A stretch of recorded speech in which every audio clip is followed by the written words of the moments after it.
Hi there, it's the baking season. So let's bake today. Two different cakes from one batter. These sponges turn out really moist, and the best part is that you'll be able to bake a cake in just about 5 minutes. Let's begin. Are you a new visitor? Do consider subscribing for interesting and easy recipes. All the dry ingredients are here in this bowl: flour, cocoa powder, baking soda, and salt.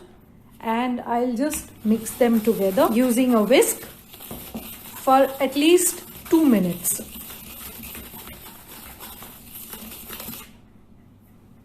Since so many of you ask me whether you can replace the yogurt or curd in the recipe, yes you can, and I'll show you a neat trick today.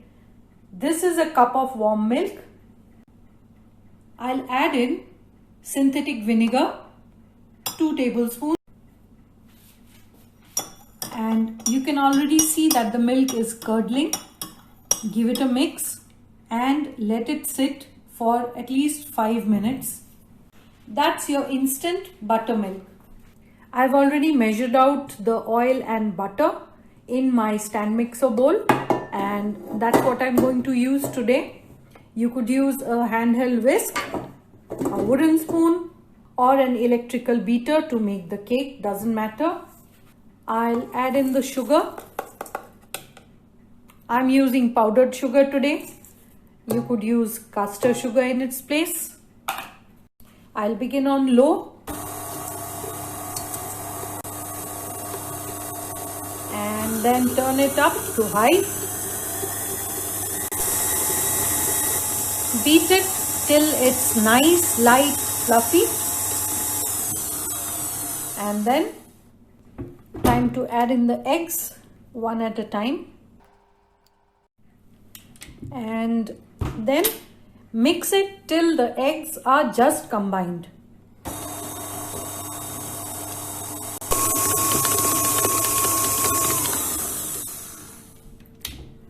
One egg at a time, and then mix to combine. That's how you mix in the eggs.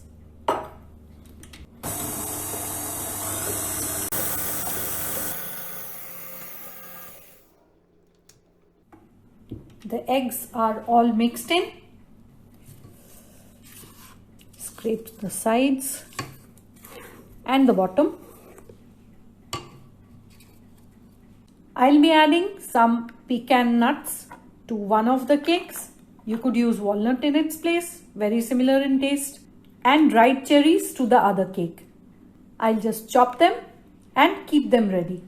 I've kept a few whole and chopped up the rest. Like always, we are going to add in the dry ingredient, alternating it with the buttermilk. This in 3 parts, the milk in 2 parts.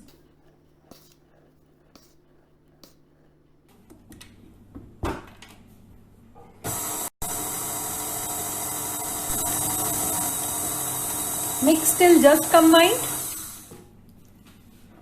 and then add in half of the buttermilk. Mix again.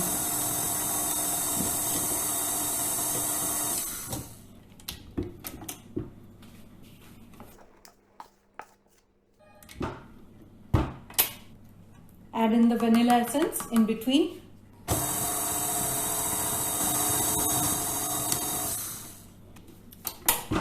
Scrape the sides.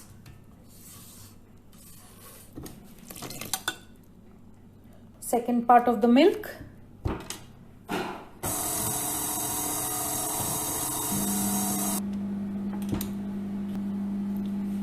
Add in the final bit of flour mixture. Mix it in.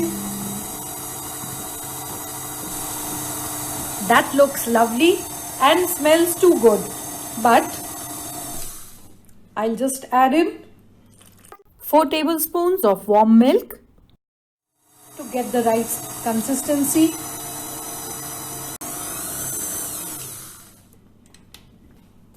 Now that is perfect. So this is how your batter should look, not too stiff, and it should drop off the spatula easily. Sprinkle a bit of flour on the chopped nuts and cherry. So I divided the batter in exactly 2 halves, and for the first one I'm going to add in some really strong coffee. Fold that in.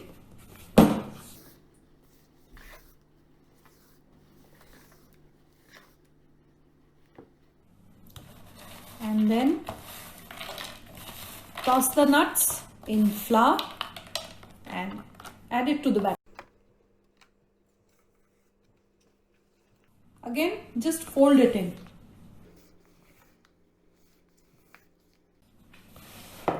I have a 6x6 square microwave oven proof dish that I have lined with some baking sheet.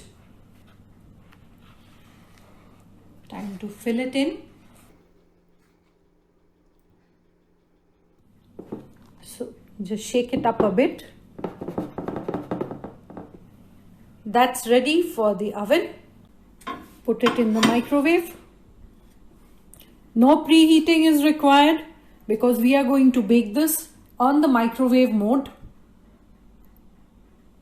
This microwave is about 900 watts full power, and usually it takes about 5 minutes. I'll begin by giving it 4 minutes time on full power. That's it.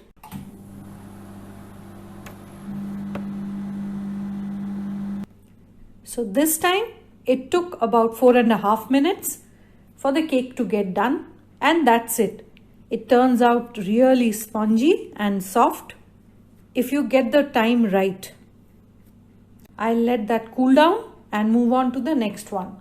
For the second one, I'm going to extract the zest from an orange. Remember not to include any white portion. So that should do. And the flour coated cherry into the batter. There you go.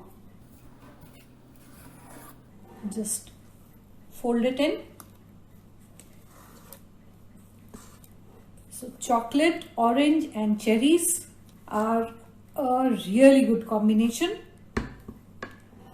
and that's ready to go into the prepared cake dish. This is a 6-inch dish. That's ready for the microwave. I'll start with 4 minutes or maybe 3 minutes this time because this is a smaller dish, and then see how it goes. And that got done in about just under 4 minutes. Again, soft and spongy. Smells amazing. The cakes taste better the next day. So I baked them yesterday and I have wrapped up the orange cherry cake because I'm going to use it later. I'm going to cut this cake, the one with the pecan nuts, and show you. Just see how soft and spongy it is.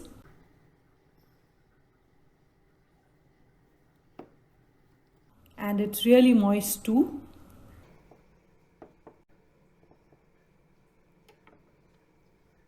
There you go. Serve the cake slices with a hot drink or just as it is. Enjoy!